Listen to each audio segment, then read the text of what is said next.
Hi there. Today's topic is factors affecting evaporization. किन किन कारणों की वजह से या किन किन कॉजेज़ की वजह से इवेपराइजेशन होती है।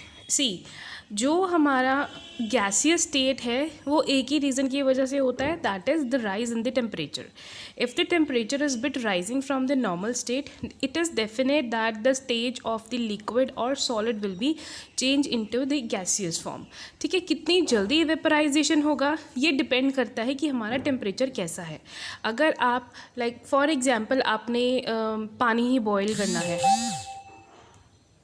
हीट अप्लाई करते हो वाटर पे, ठीक है, अगर तो आप उसे कम फ्लेम पे छोड़ देते हो वो बॉयल होगा बट बहुत धीरे धीरे, बहुत ज़्यादा टाइम लगेगा. यही अगर हायर फ्लेम होगी तो बहुत जल्दी ही इवेपोरेट भी हो जाएगा. वेपराइजेशन एक फिनोमेना है, एक वे है जिससे हम कर सकते हैं वेपराइजेशन, और इसका एक ही प्रोसेस है, that is increase in temperature. जैसे कि अब आपने कपड़े धोए, ठीक है, क्लोथ वॉशिंग के बाद में आप इन्हें कपड़ों को सुखाने के लिए कहाँ ढकते हो, कहाँ डालते हो इनको? धूप में. धूप में क्या होता है, ऐसा तो नहीं है कि जैसे ही आपने मशीन में से कपड़े निकाले और जब आप उनको उतार रहे हो तो उनका जो टेम्परेचर होगा वो सेम होगा. नहीं, कपड़े थोड़े से वार्म होंगे, थोड़ा सा उनका टेम्परेचर रेज हुआ है, इसीलिए हमारे गीले कपड़े ड्राई हो गए. ठीक है, for example while putting clothes for drying up we spread them out. ठीक है, हम क्या करते हैं, उनको अच्छे से स्प्रेड करके डालते हैं, खुद एकदम लूज़ करके डालते हैं ताकि हमारे जो कपड़े हैं वो जल्दी और इजीली ड्राई हो जाए. ठीक है, ये क्यों हुआ? क्योंकि टेम्परेचर हमारा इंक्रीज़ कर गया. With the increase of temperature more number of particles get enough kinetic energy to go into the evaporization state. क्योंकि हीट ने क्या किया कि जो पार्टिकल्स थे, वाटर पार्टिकल्स थे, वाटर आयन्स थे, उनके अंदर स्पीड ज़्यादा बढ़ा दी. स्पीड क्या, वो खुद एक दूसरे पे मूव करते हैं ना, तो काइनेटिक एनर्जी ज़्यादा हो गई, उन्होंने जल्दी मूव करना स्टार्ट कर दिया, और उस मूवमेंट से क्या हुआ, पानी में कपड़ों में से ड्रेन आउट हो गया और क्या बन गया, वेपर्स बन गया. Second point is a decrease in humidity. Humidity क्या होती है, नमी को बोलते हैं. जब बारिश आने वाली होती है या बारिश हो जाती है तो पानी में हम एक मॉइस्ट गीलापन फील करते हैं, that thing is called humidity. अच्छा, ह्यूमिडिटी का सबसे अच्छा एग्जाम्पल है हमारा कूलर. तो कभी कभी हमें लगता है ना, हमारे बेड पे बैठकर हमें थोड़ी वो चिप चिप फील होती है, we feel very sticky sticky kind of thing, चाहे हमने अच्छे से बात किया है, चाहे हमारी बॉडी क्लीन है, but then as well we feel that thing, that feeling, that thing is called humidity. Fine. So humidity is the amount of water vapors present in the air. The air around us cannot hold more than a definite amount of water vapors at a given temperature. If the amount of water in air is already higher, the rate of evaporation decrease. So air की भी एक capability है, capacity है in water vapours को hold करने की. Humidity कैसे होती है कि जब हवा में पानी हो, ठीक है, कूलर से भी तो पानी ही आता है ना हवा में, तो जब किसी भी हवा में पानी की अमाउंट ज़्यादा हो जाती है तो हवा उसे इवेपोरेट नहीं कर पाती है और हम उसे क्या बोल देते हैं, humidity. Third is an increase in wind speed. It is common observation that clothes dry fast on windy day. ठीक है, हवा की वजह से ऑब्वियसली ही बात है कि जो हमारे कपड़े हैं वो बड़ी जल्दी सूख जाते हैं.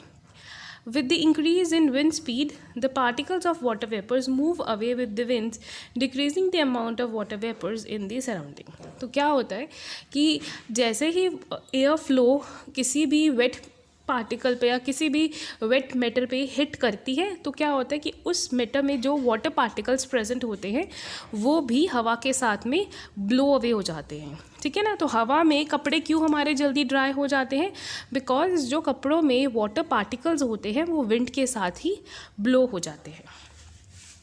Now another topic is how does evaporization cause cooling. So evaporization के साथ में कूलिंग कैसे होती है. The best example is rainy day. अब रेनी डे कैसे, क्योंकि बारिश में पानी की कुछ अमाउंट प्रेजेंट होती है, हवा चलती है, तो वो पानी से क्या होता है, एक टेम्परेचर मेंटेन हो जाता है. कौन सा temperature, cooling temperature. In an open vessel a liquid keeps on evaporating. The vessels of liquid absorb energy from the surrounding to retain the energy during the evaporization. Thus, absorption of air from the surrounding makes the surrounding cold. We all know that these particles are moving. किसी भी matter की अगर हम बात करते हैं, पानी की ही बात करते हैं, कि उसके अंदर के जो पार्टिकल्स हैं वो क्या करते हैं, मूव करते हैं, ठीक है। जितनी ज़्यादा जल्दी से हम उन्हें मूव करेंगे उतनी जल्दी से वो अपना स्टेट चेंज करेंगे। और कौन सी एनर्जी से वो स्टेट चेंज करेंगे, काइनेटिक एनर्जी से।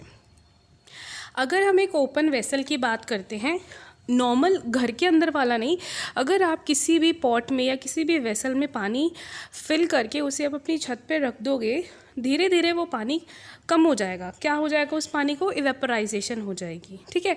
जब वो पानी इवेपोरेट होकर हवा में पहुंच जाएगा, क्योंकि उसकी अल्टीमेट स्टेज क्या थी, वाटर थी ना, वाटर से ही वो गैसियस फॉर्म में गया है, तो उसकी अल्टीमेट मेन स्टेट थी लिक्विड। सो उसने क्या करना है, लिक्विड पार्टिसिपेशन ही हमारी गैसियस स्टेट में ही देनी है। तो डेफिनेट सी बात है कि जो उसकी पार्टिसिपेशन लिक्विड फॉर्म में थी, सॉलिड फॉर्म में थी, वही गैसियस फॉर्म में भी रहेगी। उससे क्या होगा, जब वो गैसियस हो जाएगा तो वो अपनी एनर्जी रिगेन करेगा, ठीक है, रिटेन करेगा, फिर से लेने की कोशिश करेगा, ठीक है। उस एनर्जी रिगेनिंग प्रोसेस में क्या होगी कि हमारी सराउंडिंग क्या हो जाएगी, कोल्ड हो जाएगी। बहुत अच्छी एग्जांपल आपको मैंने अभी रेनी डे की ही बताई है। बारिश जब होने वाली होती है या बारिश हो जाती है तो उसके बाद का जो हमारा वेदर होता है वो कितना अच्छा होता है, कितना कूलिंग होता है। क्यों होता है, क्योंकि हवा में पानी की अमाउंट रहती है, ठीक है। अगर लेट्स से एक और एग्जांपल है, अगर गार्डन में पानी दिया है गार्डनर ने, तब भी गार्डन का जो एम्बियंस होगा वो भी बहुत कूलिंग रहेगा। क्यों, क्योंकि मिट्टी में जो पानी है वो डेफिनेटली इवेपोरेट होगा। इवेपोरेशन से वो क्या होगा, वो पानी हवा में प्रेजेंस अपनी दिखाएगा, एंड उस प्रेजेंस की वजह से वो अपनी एनर्जी रीगेन करने की कोशिश करेगा, एंड उसी प्रोसेस में जो वहाँ का एम्बियंस होगा, वहाँ का जो एटमॉस्फेयर होगा, वो क्या हो जाएगा, कोल्ड हो जाएगा। Fine, I hope you understood. The example of garden is very very good. What happens when you pour some acetone, acetone is nail paint remover, on your palm? The particles gain energy from your palm or surrounding and evaporate, causing the palm to feel cold. अगर आप अपने हाथ पे थोड़ा सा acetone डालते हो तो वो क्या हो जाता है, बड़ी जल्दी इवेपोरेट हो जाता है। कैसे इवेपोरेट होता है, सी आप अपनी फिस्ट बनाइए, अभी मुट्ठी बंद करो, आपको अपने हाथ पे थोड़ा सा टेम्परेचर फील होगा, ठीक है। हम सबको पता है कि हमारा जो बॉडी टेम्परेचर है it is near about 34 degree Celsius और 98.5 फ़ारेनहाइट। तो ये क्या है, ये हमारी बॉडी का टेम्परेचर है। अब इससे कम टेम्परेचर वाली चीज़ या इससे कम टेम्परेचर वाला मैटर अगर हम अपने हाथ पे रखेंगे, डेफिनेट सी बात है उसने इवेपोरेट हो जाना है, वही एसीटोन होता है, ठीक है। After a hot sunny day, people sprinkle water on the roof or open ground because the large tenant heat of evaporation of water helps to cool the surface. So लोग क्या करते हैं, गर्मियों पे पानी का छिड़काव कर देते हैं, पानी स्प्रे कर देते हैं, कुछ लोग छत पे कर देते हैं, कुछ लोग अपनी शॉप के बाहर करते हैं। क्यों करते हैं, ताकि टेम्परेचर थोड़ा सा कम हो जाए। सेम वही गार्डन वाली ही बात है यहाँ पर भी, कि जो पानी होता है वो इवेपोरेट हो जाता है। कैसे इवेपोरेट होता है, क्योंकि जो हमारी लैंड है, जो रोड होगी या छत होगी, तो वो क्या होगी, गर्म होगी। जैसे ही उसके टेम्परेचर से कम वाली चीज़ उसके ऊपर रखी जाएगी, वो धीरे धीरे क्या हो जाएगी, इवेपोरेट हो जाएगी। So, can you cite some example from daily life where you can feel the effect of cooling due to vaporization? So, क्या आप अपनी daily life में से कोई example बता सकते हो, like जहाँ आपको cooling feel हुआ हो vaporization के बाद? So, first is rainy day, ठीक है ना, हमें rainy day में बहुत ज़्यादा vaporization feel होती है, बहुत अच्छा मौसम हो जाता है। सेकेंड मैं बताऊंगी गार्डन की एग्जाम्पल है, गार्डन के बाद भी बहुत अच्छा होता है। अच्छा, इससे एक और एग्जाम्पल है, अगर आपके घर पे प्लांट्स हैं तो जहाँ आपके प्लांट्स होंगे ना, वहाँ पर भी अच्छी आपको कूलिंग से फीलिंग होगी। क्यों होगी वहाँ पर कूलिंग फीलिंग, इसीलिए बिकॉज वहाँ पर पानी इवेपोरेट हो रहा होता है, ठीक है। बाकी एग्जाम्पल्स आप मुझे बता के भेजिए, आपको क्या लगता है इन 3 एग्जाम्पल्स की जगह और कौन सी एग्जाम्पल हो सकती है। Why should we wear cotton clothes in summer? तो अभी समर सीज़न चल रहा है, समर सीज़न में हम कॉटन के कपड़े क्यों डालते हैं? क्या होता है कॉटन क्लोथ्स में, अगर आप cotton clothes and warm clothes को कंपेयर करोगे तो कॉटन क्लोथ्स में ना जो पोर्स होते हैं, जो फाइबर की स्टिचिंग हुई होती है या फाइबर की फैब्रिकेशन होती है, वो बहुत ही लूज़ की जाती है। दैट मीन्स कि लाइक ईजीएस्ट वे में बताऊँ तो जो कॉटन के क्लोथ्स होते हैं इनमें एयर पैसेज बड़ी जल्दी होता है एज़ कम्पेयर टू वॉर्म, ठीक है, इसीलिए ये थोड़े कोल्ड रहते हैं, कूलिंग क्लोथ्स बोला जाता है कॉटन क्लोथ्स को भी। During summer we perspire more because of the mechanism of our body which helps us to cool। तो डेफिनेट सी बात है, बाहर इतना ज़्यादा टेम्परेचर है, अब हमारी बॉडी का जो टेम्परेचर है that is 98.5 Fahrenheit on 34 degree Celsius. So अगर बाहर 45 डिग्री सेल्सियस टेम्परेचर है तो हमें कुछ ऐसा चाहिए होगा कि जो हमें कूल रख सके। तो वार्म क्लोथ्स तो डेफिनेटली रख ही नहीं पाएंगे, क्यों? क्योंकि वार्म क्लोथ्स में वेंटिलेशन ही नहीं होती, वहाँ के जो पोर्स होते हैं वो बहुत ही ज़्यादा कंजस्टेड होते हैं, बहुत ज़्यादा कंपैक्ट होते हैं as compare to the cotton one.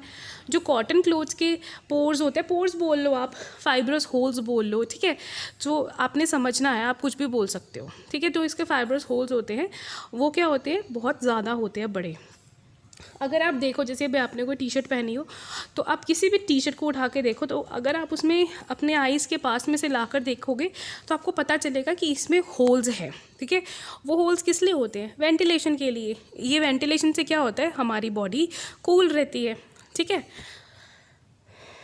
We know that during vaporization, the particles at the surface of the liquid gain energy from the surrounding or body surface and change into the vaporization, ठीक है। तो ये क्या होता है कि हमारी body, I hope you are well aware of this thing, कि हमारी बॉडी में पोर्स बहुत ज़्यादा होते हैं, ठीक है। हमारी बॉडी जो होती है थोड़ी पोरस होती है, ओके, क्यों होती है? वेंटिलेशन के लिए, ठीक है। हमारी बॉडी में भी वेंटिलेशन होती है, ठीक है। एंड गर्मियों में क्या होती है, हमें वेंटिलेशन की ज़्यादा ज़रूरत होती है, तो हम क्या करते हैं, कॉटन के कपड़े डालते हैं। The heat energy equal to the latent heat of the vaporization is absorb from the body leaving the body cool. तो अब कॉटन क्लोथ्स हमने डाल लिए, अब हवा का तो पैसेज है, जो बाहर की हवा है वो क्या होगी, अब हमारे बॉडी में सर्कुलेट होगी। इससे क्या होगा कि जो हमारी बॉडी की इंटरनल हीट है वो डेफिनेटली कम हो जाएगी, ठीक है। So cotton being a good absorber of water helps in absorbing the sweat and exposing to the temperature for easy vaporization. अब गर्मी में अगर हमें स्वेटिंग हो रही है तो क्या होगा, हमारे जो कपड़े हैं वो बहुत जल्दी ड्राई हो जाएंगे, and at the time of that drawing process हमें क्या होगा, कूलिंग फीलिंग होगी। Why do we see water droplets on the outer surface of the glass touching ice cold water? अच्छा, तो अगर हम किसी ग्लास में आइस डाल देते हैं तो आइस अंदर होती है, उसके बाहर पानी क्यों होता है? थिंक, क्यों होता है?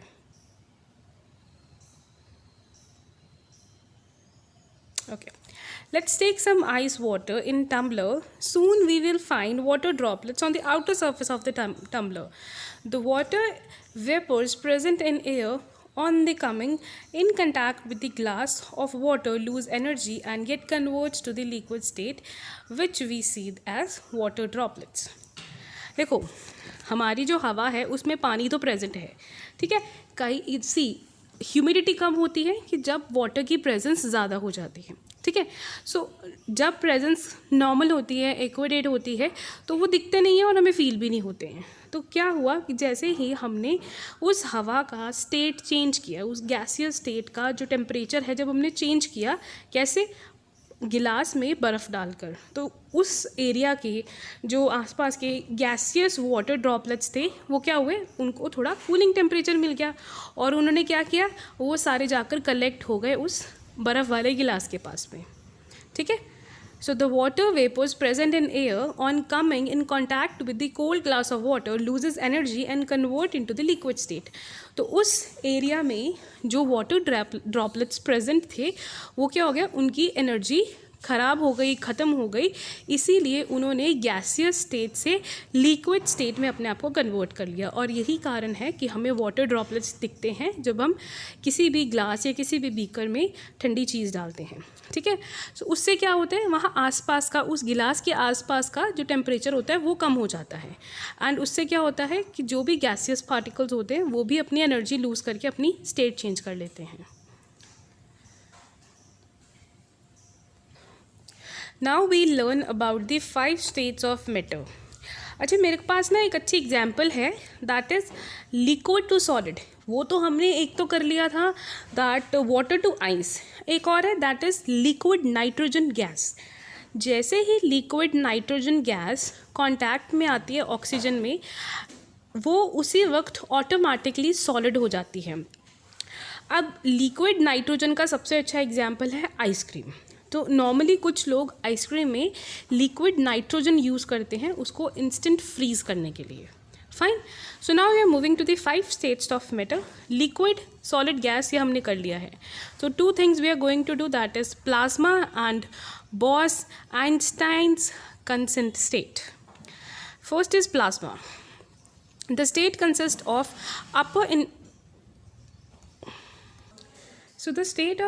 of upper energetic and super excited particles. So plasma क्या होते हैं? Super energetic and super excited particles.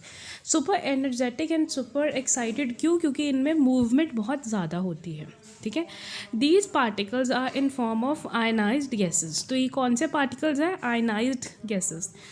The fluorescent tube and neon sign bulb consist of plasma. तो हमारे जितनी भी फ्लोरेसेंट ट्यूब्स हो गई या नियॉन के जो बल्ब्स होते हैं वो किससे बनते हैं? प्लाज्मा से। स्पेशल कलर एमिट करते हैं depending upon their nature. Nature किस चीज़ की? गैस की। स्टार्स एंड सन जो कि ग्लो करते हैं, क्यों करते हैं? Because of the presence of plasma in them. The plasma is created in star because of high temperature, ठीक है। प्लाज्मा जो स्टार्स में बनता है वो क्यों बनता है? हाई टेम्परेचर की वजह से। Fine. And 5th state is Bose-Einstein condensed state, ठीक है। इसको हम BEC भी बोलते हैं क्योंकि प्लाज्मा में बहुत ज़्यादा हाई टेम्परेचर होता है एंड BEC में क्या होता है? बहुत ही ज़्यादा लो टेम्परेचर होता है, ठीक है। BEC is formed by cooling a gas off extreme low density, ठीक है। कोई भी लो डेंसिटी की गैस को ये क्या करते हैं? इसमें कूल करते हैं, ठंडा करते हैं, और इसका जो टेम्परेचर होता है वो सुपर लो होता है। Now let's revise what we have done in this chapter. So first is matters are of very small particles. We are having 3 states of these matters, that is liquid, solid and gaseous.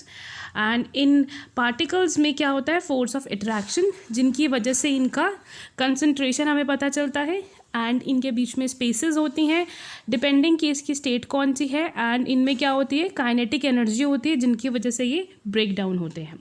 The arrange of particles is most ordered in the case of solid. तो solid में जो particles arrange होते हैं वो बहुत ही ज़्यादा ordered होते हैं, lesser in liquid and gas. जो गैस होती है वो क्या होती है?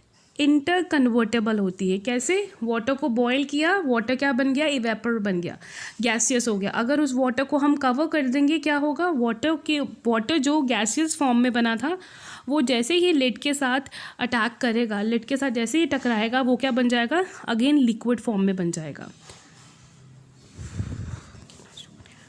gaseous state directly to solid state without going through the liquid state and vice versa. sublimation क्या होती है? जब gaseous state डायरेक्ट लिक्विड बन जाती है, डायरेक्ट सॉलिड बन जाती है लिक्विड स्टेट में जाए बिना, ठीक है।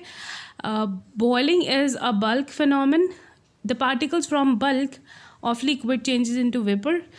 Evaporization is a surface phenomenon. Particles from the surface gain enough energy to overcome the attraction of the presence in the liquid and change into the vapor state. So evaporization क्या होती है? कि जब हमारा water breakdown हो जाता है gaseous state में।